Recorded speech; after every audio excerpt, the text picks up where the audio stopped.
maglalansa tayo. Ito as usual yung pagkain natin ng mga lodi. Ang bulas. Rice with ulam na siya. Ulam tayo ng minudo ngayon. Wala kung minudo to or adobo. Siyempre may pampagana siyang sili mga lods. Hindi mawawala yung lababo soup. Charot. Yummy yummy. Meron din tayong malamig na tubig mga lodi.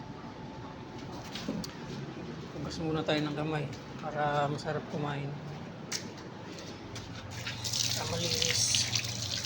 Ayan o.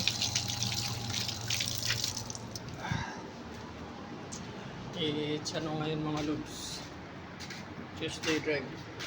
Kain tayo mga lodi. Sigarin natin yung manok.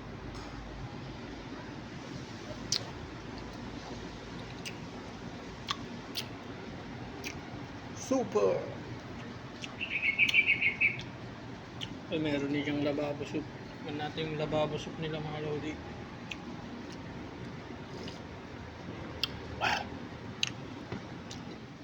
Ayos!